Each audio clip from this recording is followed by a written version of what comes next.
Como venimos conversando, la función del signo, su naturaleza, por así llamarlo, la función implícita del signo consiste en hacer referencia a alguna cosa no presente.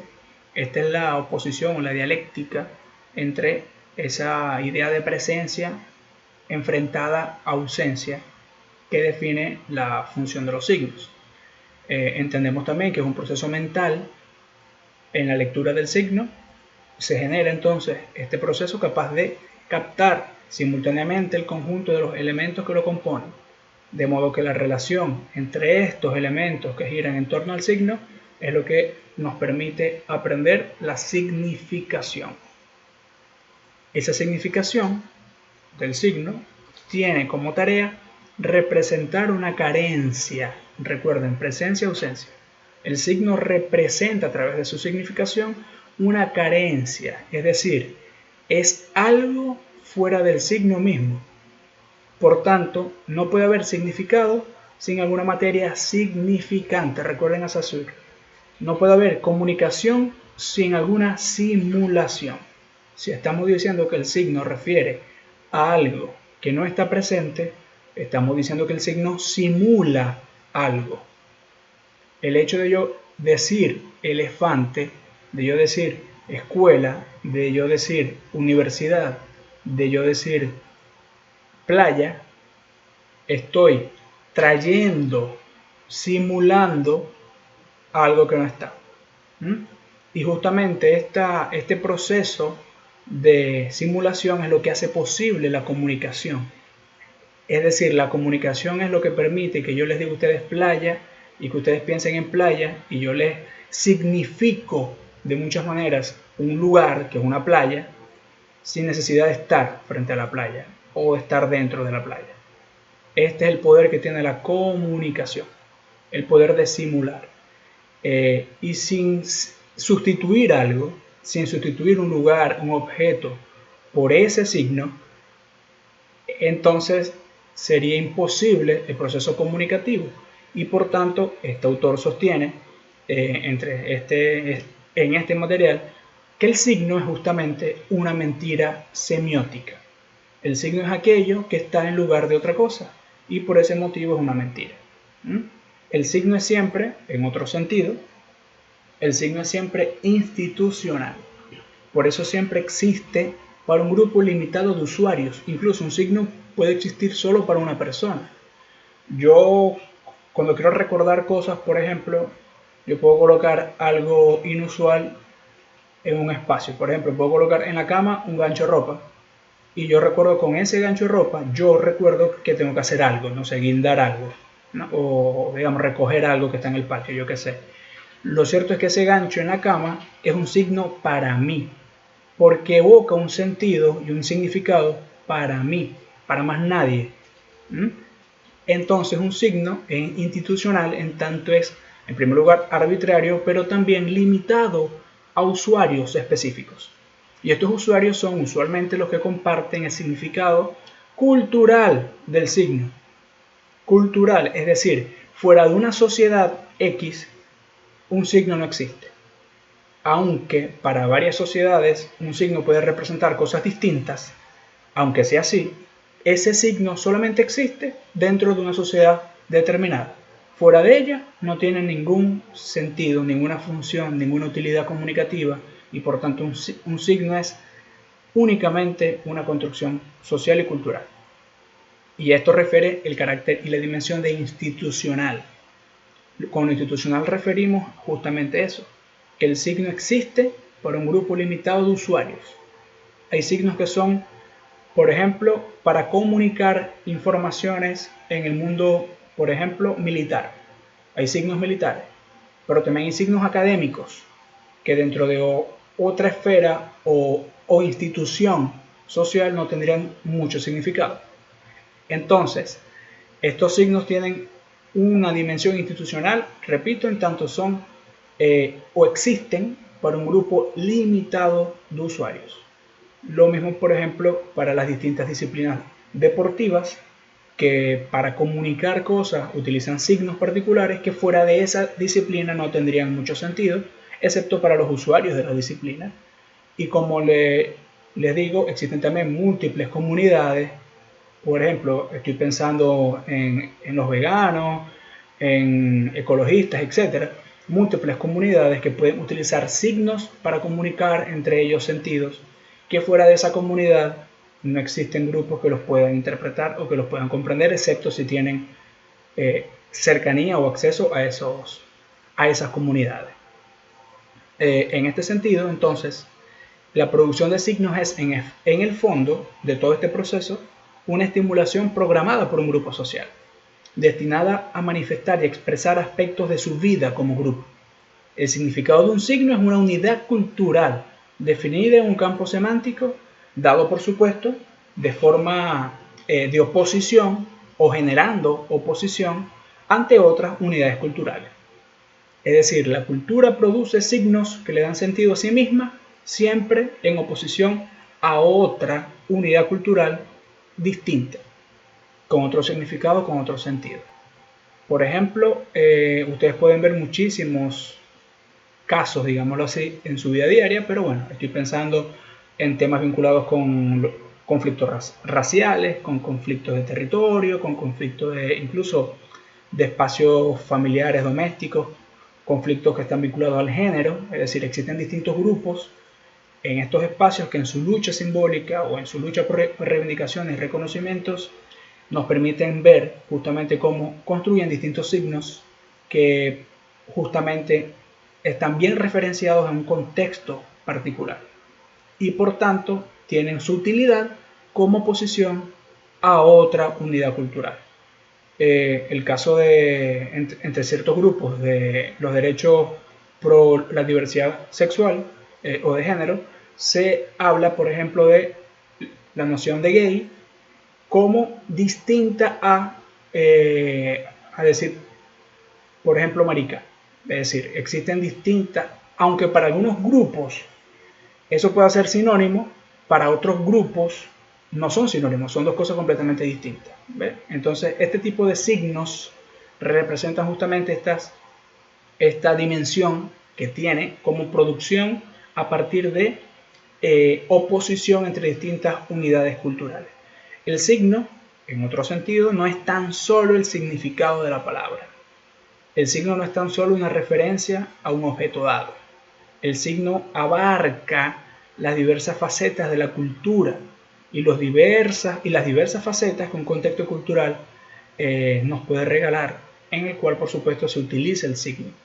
Su propósito es manifestar e indicar una unidad cultural. Nuevamente con el mismo ejemplo, escuela. Si yo les digo escuela, esa palabra, ese signo, en este caso de forma oral, auditiva, puede hacer referencia a múltiples cosas distintas dentro de su universo cultural, a múltiples cosas que no son necesariamente las mismas que mentalmente yo construyo con la palabra escuela. Pero lo cierto es que dentro de un marco cultural, todos, a pesar de que sean múltiples facetas que nos regale esa evocación, están enmarcadas en unos parámetros que no son distintos. Es decir, usted puede decir escuela y yo podría pensar en la academia de fútbol, pero lo cierto es que es un espacio con características particulares a si yo digo escuela y estás pensando en donde, no sé, estudiamos preescolar. Hay algunos componentes que siguen siendo comunes porque estamos hablando del mismo signo dentro del mismo espacio cultural. En este sentido, es importante destacar también que a pesar de esta multiplicidad o de esta amplia capacidad de tocar diversas facetas que tiene un signo, existe también la idea fundamental de que la cultura es cambiante. Y como sabemos, si la cultura está en constante transformación, los signos, por tanto, están en continuo proceso de transformación. Los signos están en procesos infinitos de evolución y de recreación, de redefinición de sí mismos y de, por supuesto, la creación de nuevos signos. Esto es algo que es, digamos, a subrayar porque lo comprendemos perfectamente bien cuando comprendemos que la cultura es cambiante y que está en constante redefinición de sí misma. Es un proceso inacabado, por así decirlo. En otro sentido, este mismo autor recoge en este material las funciones de los signos. Como bien sabemos y ya lo hemos mencionado, los signos tienen la función de reconocer significados y de este modo permitir la comunicación a través de la asociación entre los distintos actores. Pero del mismo modo, entre estas funciones están las palabras de un idioma, por ejemplo, que son los signos lingüísticos y esta capacidad de comunicación, ¿no? Recordar también que este es el signo más antiguo que se puede reconocer. Las palabras de un idioma, la lengua, los signos lingüísticos son los más antiguos para nosotros como humanos. Sin embargo, el autor recoge las palabras de otro autor, el ruso Jacobson, quiero decir. El ruso Jacobson plantea que existen 6 funciones principales de los signos. Estas funciones son, las describo. La primera es de carácter conativo o conativa, la función conativa, que implica establecer contacto entre el emisor y el destinatario del signo. Son conativos todos aquellos mensajes destinados a mover al sujeto a actuar. Por ejemplo, en una clase el profesor dice presten atención, es un mensaje conativo. En un partido de fútbol el árbitro pita y señala con un gesto la falta, es un mensaje conativo. Todos vamos para allá. Etcétera, etcétera, etcétera, ¿no? El policía te enciende la sirena y te empieza a seguir y te pide por favor que te pares a la derecha, es un mensaje conativo. En otro sentido, hay una función fática del signo. Este autor refiere que esta función implica generar un canal entre el emisor y el destinatario, generar un canal con el fin de asegurar el contacto y la relación entre los distintos actores y destinatarios. Por ejemplo, expresiones de enlace conversacional, como pueden ser sí, claro, por supuesto, o estoy de acuerdo, pero en otro sentido. Es decir, estas expresiones que no tienen en un tema conversacional, no tienen gran contenido informativo, no te están diciendo nada, pero sí poseen el poder de conectar y además un alto contenido redundante dentro de una conversación o de un texto, ¿no? Hay una función también referencial, esta es la tercera, y la función referencial implica que los signos puedan designar objetos, personas, hechos, noticias, fenómenos, etcétera, etcétera, etcétera, etcétera. Imagínense un noticiero, está lleno de mensajes referenciales. En un cuarto sentido, la función estética. Con esto nos referimos a lo poético. El signo tiene también la función y el poder de generar con altos contenidos simbólicos la capacidad de representar, de significar diversas connotaciones distintas entre diversos actores distintos. Y cuando entonces a un mensaje se le carga con alto contenido simbólico, está desarrollando la dimensión artística y poética. Y esta es la función estética que pueden cumplir también algunos signos. Hay una función emotiva en la quinta característica, la función emotiva, y esta función por supuesto son signos que buscan construir mensajes subjetivos prestos a mover o tocar emociones. Buscan reacciones emotivas en los destinatarios del signo. Y por último, existe una función metalingüística. Este autor expresa que hay signos que buscan explicar otros signos. En el lenguaje hay signos que buscan explicar códigos y signos de sí mismos, es decir, hay signos que tienen la función de explicar o aclarar a referentes del lenguaje en sí mismo. Por ejemplo, libros de gramática, diccionarios, libros de matemáticas, geometría, digamos materiales o mensajes sobre semiótica, etc., ¿no? Es decir, hay signos que cumplen la función de explicar el lenguaje, es decir, signos que buscan la función de explicar los signos en sí mismos. Todo esto, por supuesto, todas estas funciones no se excluyen entre sí. En un mensaje de cualquier naturaleza se puede ver que hay distintas funciones que se entrelazan y se complementan entre sí.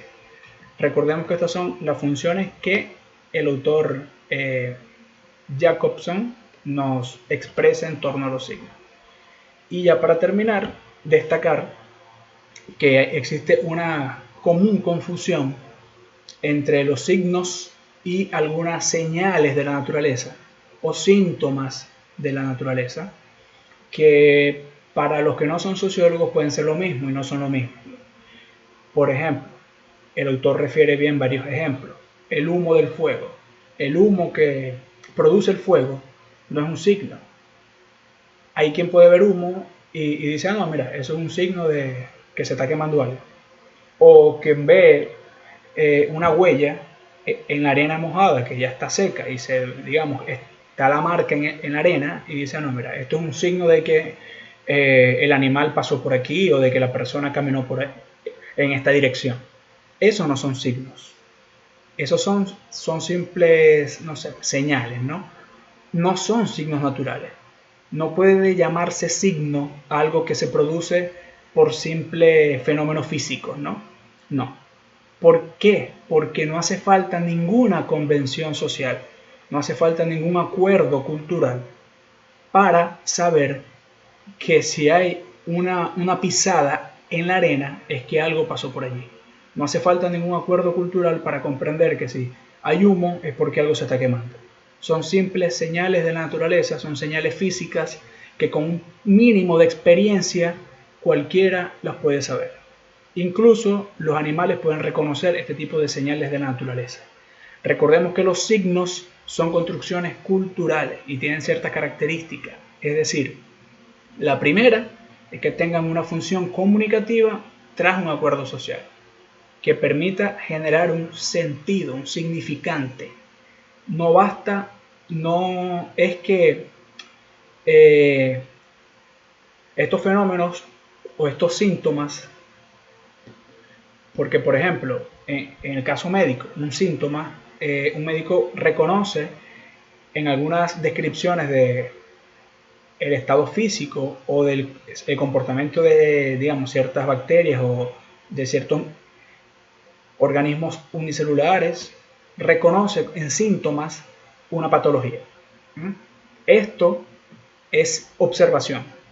Esto es la física y la biología expresándose. En otro ejemplo, ¿no? El biológico. No hace falta que entre distintos actores sociales eso tenga un significado en común.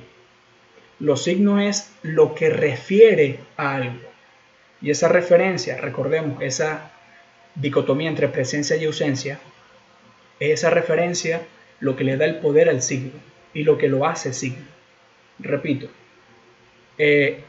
si yo, por ejemplo, estoy incendiando basura enfrente de la casa, hay humo, eso no es un signo de fuego, es simplemente humo. El signo en todo caso sería en el caso de que un grupo social utilice el humo como un factor comunicativo, como muchas veces se ha hecho. Hay muchas sociedades que se comunican a través de señales de humo, las famosas señales de humo que muchos decimos en forma de broma, que son los recursos que los profesores y los estudiantes tenemos en Venezuela para clases a distancia. Pero lo cierto es que muchas sociedades y grupos utilizan estas señales de humo para comunicarse, o las han utilizado. ¿Esto qué quiere decir? Que el humo en sí mismo no es un signo, pero si yo lo puedo convertir en un signo. ¿Qué quiero explicarles con esto? Que existe una diferencia entre signos que son netamente social y es netamente cultural y comunicativo, porque tiene un sentido compartido por un grupo, y señales. Para el tío Fermín, que no sabe lo que es sociología, él puede ver humo y dice, ah, mira, es un signo de que se está incendiando algo. El tío Fermín puede decir signo, pero nosotros los sociólogos tenemos que entender perfectamente que no hay signos físicos, ni signos naturales, ni signos biológicos. La lluvia no produce signos, ni el fuego produce signos, ni un animal produce signos. Es el carácter comunicativo, es decir, la relación entre destinatario y emisor, o en otro sentido, entre significante y significado, lo que le da la construcción al signo y le da la utilidad al signo y por tanto lo hace ser, porque el signo, repito, es lo que permite a los humanos definir el mundo que habitamos y es lo que por tanto nos permite la comunicación.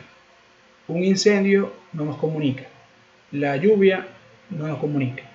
Podemos darle sentido, sí, pero eso es otra cosa. Es otra cosa en tanto los grupos humanos nos apropiemos de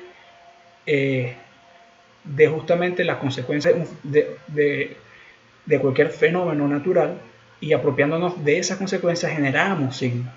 Son dos cosas distintas. Pero los signos necesitan evidentemente una convención social, un acuerdo cultural que les otorgue sentido. Por tanto, no hay signos naturales. Todos los signos son sociales. Y es importante definir esto porque, bueno, en las conversaciones no sociológicas usualmente se utiliza signo y señal o signo y, bueno, sí, signo y señal como sinónimo, y no son lo mismo. Una cosa es la naturaleza y otra cosa es la cultura.